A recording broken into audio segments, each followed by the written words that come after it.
दोस्तों, निष्ठा क्लास में आपका हार्दिक स्वागत है।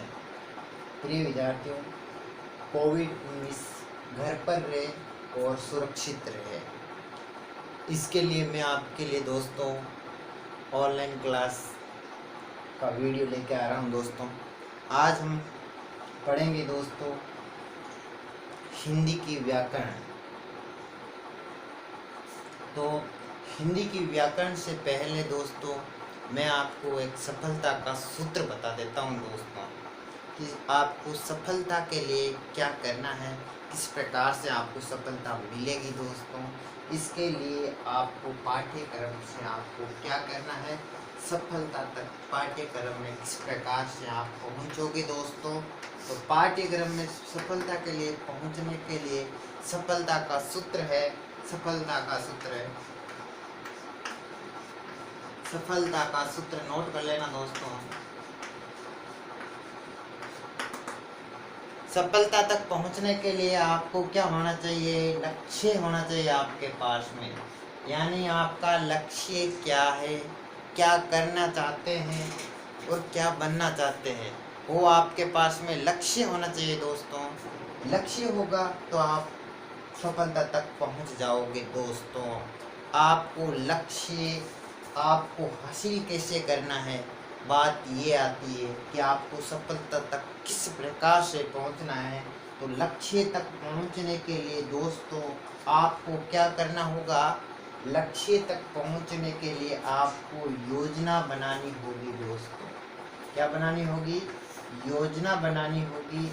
आपने योजना बना ली कि मैं 5 से 7 घंटा पढ़ूंगा, तो आपको पढ़ना है। दोस्तों, आपको योजना बनानी है। दोस्तों, ऐसा नहीं है आपने योजना बना के रख दी और मेरा लक्ष्य है और मैं बन जाऊंगा, ऐसा नहीं होगा। दोस्तों, आपको योजना बना करके उस योजना का क्या करना होगा, क्रियान्विति करनी होगी। दोस्तों, क्या करनी होगी, क्रियान्विति।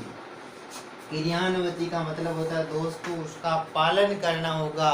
रोज उस काम को करने के लिए क्या करना पड़ेगा आपको, क्रियान्विति, यानी रोज काम को करना होगा उसको। यानी आपने 5-7 घंटे पढ़ाई कर रहे हैं लक्ष्य तक पहुंचने के लिए, तो ये रोज क्रियान्विति होनी चाहिए, रोज होना चाहिए।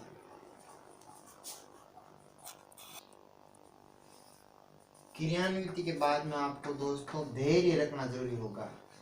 आप यदि धैर्य रख रहे हैं तो आप निश्चित तौर पर सफल हो जाओगे। दोस्तों, धैर्य आपके पास में होना चाहिए। धैर्य हो गया आपको तो आपको निश्चित सफलता मिल जाएगी। दोस्तों, ये आपका हुआ दोस्तों सफलता का सूत्र है। दोस्तों, क्या हुआ, सफलता का सूत्र हुआ। दोस्तों, अब हम बात करेंगे दोस्तों हिंदी की। आज हम हिंदी का एक टॉपिक लेंगे छोटा सा, उस पे बात करेंगे। दोस्तों,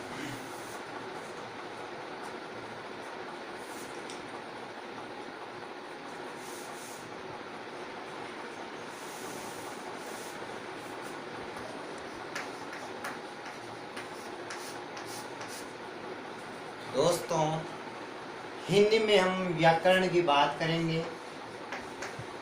तो व्याकरण में क्या क्या चीज़ें हैं दोस्तों, क्या क्या सीक्वेंस पढ़ेंगे हम। दोस्तों, तो आप दोस्तों इसको नोट्स करते रहिए। हमारा सिलेबस इस प्रकार से चलेगा। दोस्तों, फर्स्ट है वर्ण विचार पे बात करेंगे, वर्ण विचार। उसके बाद में हम पढ़ेंगे संधि। उसके बाद में हम पढ़ेंगे दोस्तों समास। इसके बाद में पढ़ेंगे दोस्तों हम उपसर्ग, प्रत्यय, वाच्य, वाक्य, शुद्धि, शब्द शुद्धि,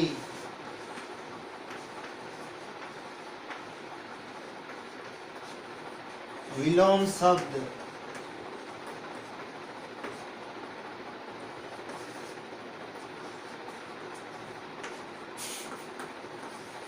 मुहावरे, लोकोक्ति,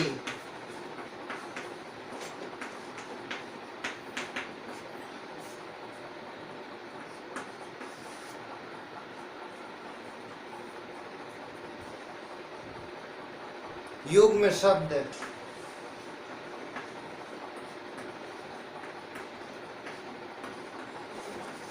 और वाक्य के सार्थक वाक्य का एक शब्द।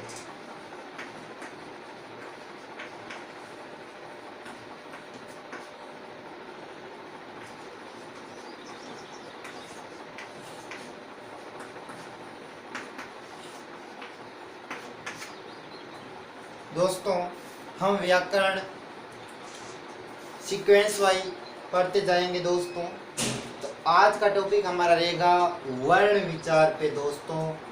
वर्ण का विचार करेंगे दोस्तों हिंदी के अंदर कि वर्णों से किस प्रकार से आपको वर्ण का प्रयोग करना है हिंदी में, और हमारे हिंदी में वर्ण कितने होते हैं ये सबसे पहले आपको मैं नोटिफिकेशन करवा देता हूँ दोस्तों। वर्ण विचार दोस्तों, वर्ण विचार आज पढ़ेंगे। इससे पहले आप वीडियो को सब्सक्राइब कर देना दोस्तों, ताकि अगला वीडियो, अगला टॉपिक जैसे ही लेके आऊँगा तो आपके पास में क्या हो जाएगा दोस्तों, नोटिफिकेशन मिल जाएगा। इसलिए आपको सब्सक्राइब करना ज़रूरी है ना। यदि आपको अगला वीडियो मेरा देखना है तो आप सब्सक्राइब कर देना दोस्तों। आज हम पढ़ेंगे वर्ण विचार। वर्ण हिंदी में कितने होते हैं दोस्तों, 44 होते हैं, 44। हिंदी की बात कर रहे हैं, हिंदी में वर्ण होते हैं 44। इसको दोस्तों स्वर भी कहा जाता है, इसको ध्वनि भी कहा जाता है दोस्तों। वर्ण को ध्वनि भी कहा जाता है दोस्तों।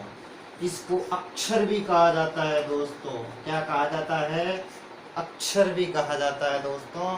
तो वर्ण होते हैं 44। इनको दो भागों में डिवाइड करेंगे, स्वर और व्यंजन। स्वर और व्यंजन दोस्तों, स्वर हिंदी में कितने होते हैं, 11 होते हैं, और व्यंजन होते हैं 33। स्वर को वापस 4 भागों में डिवाइड करेंगे, ह्रस्व स्वर, दीर्घ स्वर, प्लुत स्वर और संयुक्त स्वर। दोस्तों, स्वर क्या होता है, स्वर जो बोलने में क्या होता है दोस्तों, स्वतंत्र होता है।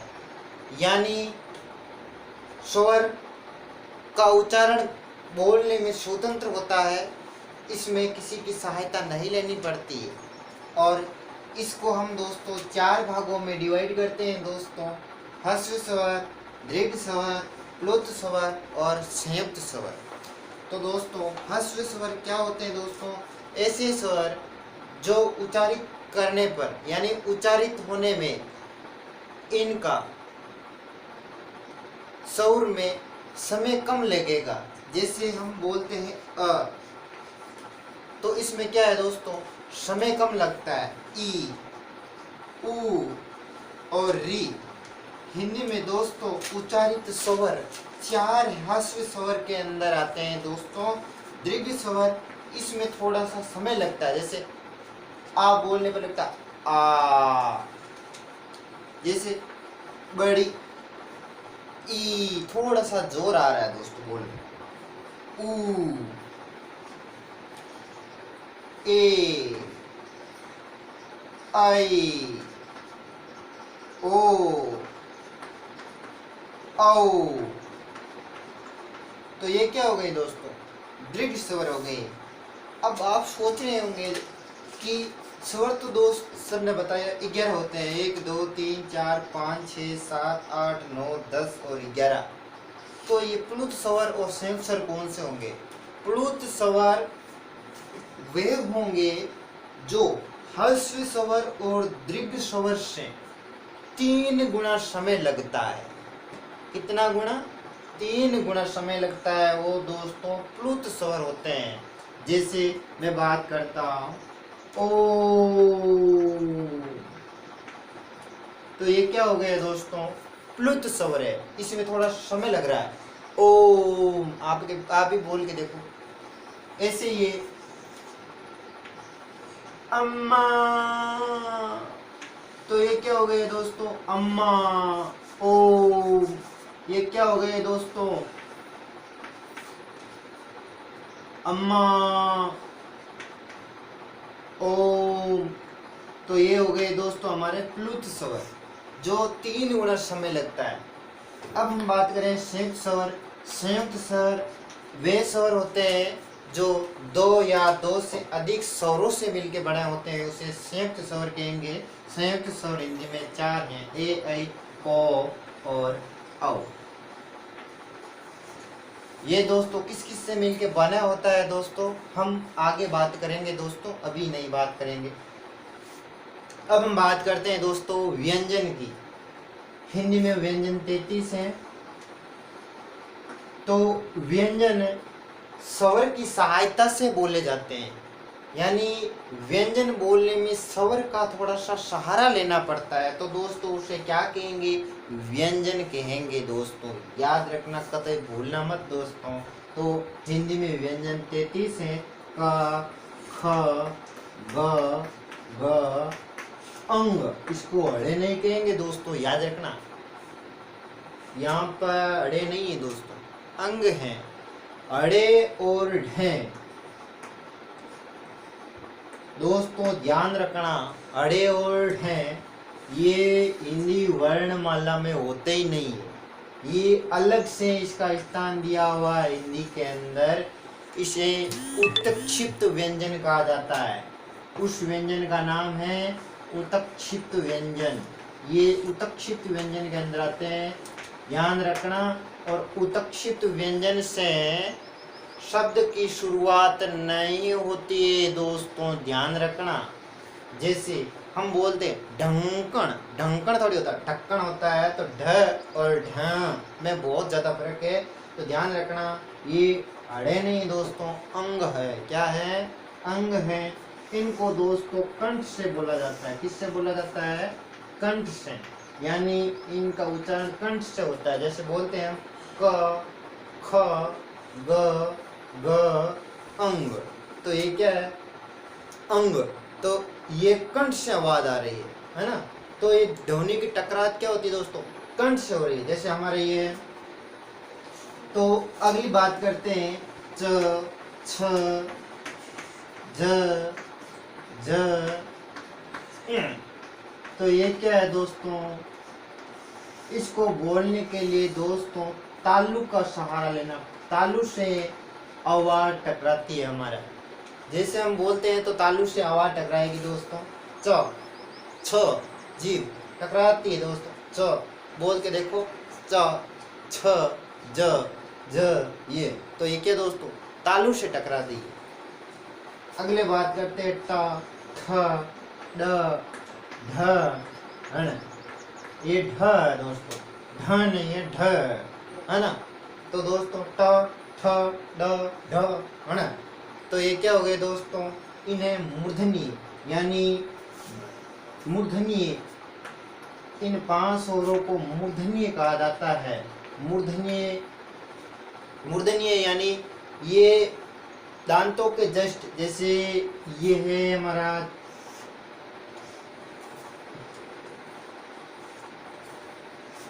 बात कर लेते दोस्तों इनकी कंठ तालु मूर्धा की। तो ये होता है कंठ, है ना। और ये यहाँ का भाग है, वो तालु आ गया दोस्तों, है ना। और यहाँ दांत है, तो जस्ट इसके पीछे यहाँ का भाग क्या कहलाता है दोस्तों? मूर्धन्य कहलाता है दोस्तों। क्या कहलाता है? मूर्धन्य। ये हो गए दोस्तों तालु, ये हो गया कंठ, और ये हमारा हो गया दोस्तों दांत, और ये हो गए दोस्तों ओठ या होठ, है ना। तो हम बात करेंगे दोस्त, मूर्धन्य क्या होते हैं? दांत से जस्ट थोड़ा सा पहले का भाग, ये यहाँ से उच्चारण होता है तो उससे क्या कहते हैं दोस्तों? मूर्धन्य। तो आप बोल के देखो ट ठ, आपकी जीभ क्या होगी? जीभ टकराएगी मूर्धा से, ट ठ ड ढ ण, है ना। तो ये क्या कहलाते हैं दोस्तों? मूर्धन्य कहलाते हैं दोस्तों। अगली हम बात करेंगे दोस्तों त थ द ध और न। ये दोस्तों ध्यान रखना दंतीय व्यंजन कहलाते हैं। क्या कहलाते हैं? दंतीय व्यंजन कहलाते हैं दोस्तों। यानी जीभ दांतों से स्पर्श होगी दोस्तों बोलने में। जैसे बोलते हैं त थ द ध न, है ना। तो दांतों से स्पर्श हो रही है ना, तो इसलिए इसे दंत्य कहा जाता है दोस्तों। इस व्यंजन को 5 दंत्य हैं। इसके बाद में बात करते हैं प ह ब भ और म। ये दोस्तों 5 व्यंजन हैं, ऐसे व्यंजन हैं जो ओष्ठ्य व्यंजन कहलाते हैं दोस्तों। क्या कहलाते हैं? ओष्ठ्यों। यानी इन व्यंजनों को बोलने में होठ आपस में चिपकेंगे दोस्तों। जैसे आप बोल के देखो प, आप बिना बोले, आप इनको बिना होठ चिपकाए बोल नहीं सकते हो। यदि आप बोल सकते हो तो मैं हिंदी पढ़ाना छोड़ दूंगा दोस्तों। आप इसको बिना होठ से चिपकाए बोल लेना दोस्तों। मैं एक ही शर्त देता हूँ दोस्तों, आप ही पढ़ना छोड़ दोगे, है ना, तो आप बिना होठ के कभी नहीं बोल सकते हैं दोस्तों। जैसे आप बोलो प ह ब भ म, तो आपका होठ आपस में क्या दोस्तों? चिपकेंगे। तो इस प्रकार के व्यंजन दोस्तों ओष्ठ्य व्यंजन कहलाते हैं दोस्तों। क्या कहलाते हैं? ओष्ठ्य व्यंजन कहलाते हैं। अगले व्यंजन की बात करें, य र ल और व। ये 4 व्यंजन हैं दोस्तों। इन्हें अंतस्थ व्यंजन कहते हैं। क्या कहते हैं? अंतस्थ व्यंजन। अंतस्थ व्यंजन कहा जाता है। क्या कहा जाता है? अंतस्थ व्यंजन कहा जाता है, क्योंकि इन व्यंजनों को बोलने पर हमारा हवा है मुंह से जो अंदर की तरफ क्या होती है दोस्तों? अंदर की तरफ जाती है। तो इस प्रकार की व्यंजन है दोस्तों। य र ल व 4 अंतस्थ व्यंजन है दोस्तों। याद रखना दोस्तों, भूलना मत। अगले हम बात करते हैं दोस्तों स श स और है। ये दोस्तों उष्मीय व्यंजन कहलाते हैं। क्या कहलाते हैं दोस्तों? उष्मीय व्यंजन कहलाएंगे दोस्तों। उष्मीय व्यंजन में दोस्तों हम व्यंजन का उच्चारण करते हैं तो दोस्तों इसमें हवा मुंह से गर्म हवा बाहर निकलती है। जैसे आप बोलो श श श ह, तो इसमें गर्म हवा मुंह से बाहर निकलती है, तो इसलिए इसको उष्मीय व्यंजन कहा जाता है दोस्तों। ये हो गए हमारे दोस्तों 33 व्यंजन। 1 2 3 4 5, यानी 5 10 15 20 25 26 27 28 29 30 31 32 33 व्यंजन हो गए। अब कोई के दिमाग में आ रही होगी दोस्तों कि शेष अक्षय त्रय और इज्ञ ये कहाँ गए दोस्तों? ये याद रखना दोस्तों, संयुक्त अक्षर हैं। अक्षय त्रय इज्ञ संयुक्त अक्षर है दोस्तों। इनको व्यंजन में शामिल नहीं किया जाता है। ये खुद ही व्यंजन से बना होता है दोस्तों। याद रखना, संयुक्त अक्षर किससे बने होते हैं? आपस में खुद ही व्यंजन से बने होते हैं। तो ये हमारा हो गया व्यंजन दोस्तों। तो हम बात करते हैं संयुक्त अक्षर की। दोस्तों संयुक्त अक्षर की बात करने से पहले इनकी बात करते हैं। जो कंठ, तालु और मूढ़ा, दंत और ओष्ठ्य, इसको संयुक्त रूप से इन व्यंजनों को स्पर्शीय व्यंजन कहा जाता है। यानी ये मुख में किसी न किसी प्रकार से स्पर्श होते रहते हैं जीभ में, जीभ से किसी न किसी प्रकार से स्पर्श होते रहते हैं। तो इन 25 को वर्गीय व्यंजन या स्पर्शीय व्यंजन भी कहा जाता है। 25 को यानी यहाँ से लेकर के यहाँ तक 25 व्यंजन को क्या कहा जाता है? वर्गीय व्यंजन या स्पर्शीय व्यंजन कहा जाता है। स्पर्शीय व्यंजन।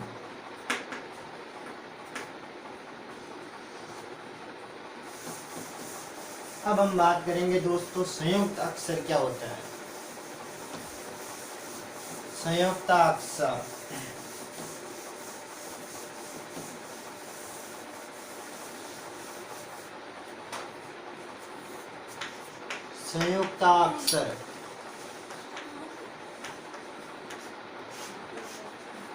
संयुक्त अक्षर जैसे अक्षय है, त्रय है, ज्ञ है, श्रय है, ज्ञ है, गोतक वाला, ये क्या बने दोस्तों? संयुक्त अक्षर जो बने होते हैं खुद ही व्यंजन से बने होते हैं दोस्तों। अक्षय दोस्तों के और से मिलकर के बना होता है दोस्तों। किससे मिलकर बना होता है? के और से मिलकर बना होता है अक्षय। त्रय दोस्तों किससे मिलकर बना होता है दोस्तों? त्रय, ते और रे से मिलकर बना होता है। किससे मिलकर बना होता है? ते और रे से बना होता है। ये अलग से व्यंजन नहीं है दोस्तों, ये खुद ही व्यंजन से बने होते हैं दोस्तों। ये है जो दोस्तों जे और ये से मिलके बना होता है, यानी इन दो व्यंजनों की सहायता से बने होने के कारण इसे संयुक्त अक्षर कहा जाता है। श्रेय है ये दोस्तों से और रे से मिलके बना होता है दोस्तों। और गे है ये दोस्तों दे और ये से मिलके बना होता है दोस्तों, है ना। तो दोस्तों याद रखना, व्यंजन को बिना स्वर से उच्चारित नहीं किया जाता है, इसको उच्चारण करने के लिए स्वर मिलाया जाता है। यानी आपको ये क दिखाई दे रहा है, जैसे हम एग्जांपल ले रहे हैं केक, है ना। तो ये दोस्तों यहाँ पर हलंत लगा दिया जाता है तो बिना स्वर हो जाता है दोस्तों, यानी ये इसमें अब कोई स्वर नहीं है तो इसका उच्चारित संभव नहीं है दोस्तों। और इसमें हम हलंत हटा दिया जाए दोस्तों तो इसमें क्या आ जाएगा दोस्तों? स्वर आ जाएगा। स्वर इसमें अ मिल गया दोस्तों। क्या मिल गया दोस्तों? ए मिल गया। जैसे ही हम दोस्तों इसको हलंत लगाएंगे तो यहाँ पर ए बाहर निकल के आ जाएगा दोस्तों। क्या आ जाएगा दोस्तों? ए बाहर निकल के आ जाएगा। जैसे का है तो का में क्या है? आ स्वर है मिला, इसमें क्या मिला हुआ है? आ स्वर मिला हुआ है। जैसे ही का से हम हलंत लगाएंगे दोस्तों तो क्या आ जाएगा दोस्तों? आ स्वर बाहर निकल जाएगा दोस्तों।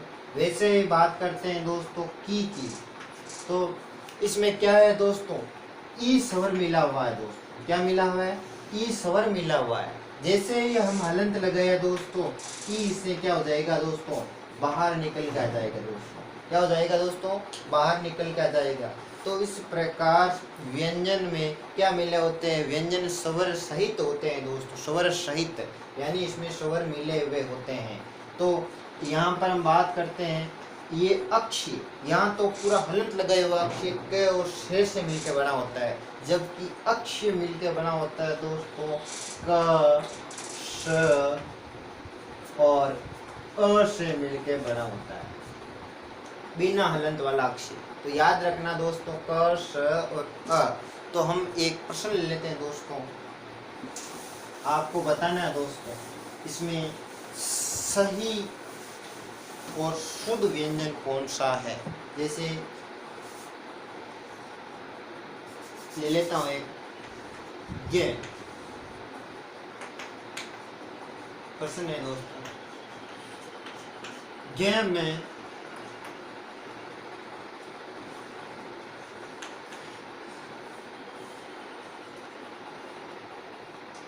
में सही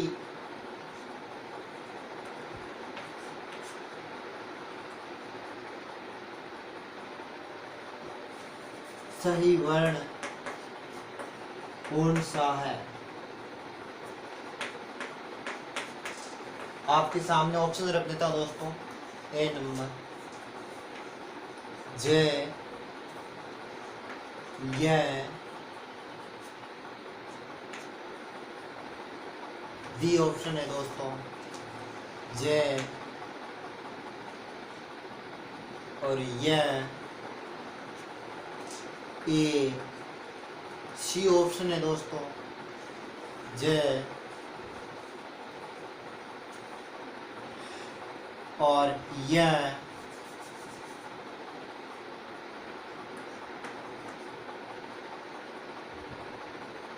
और आ, डी ऑप्शन है दोस्तों। इसको ऐसे लिख देता हूँ दोस्तों। डी ऑप्शन है दोस्तों, इनमें से कोई नहीं। तो दोस्तों बताइए, आपके लिए 5 सेकंड है आपके पास में।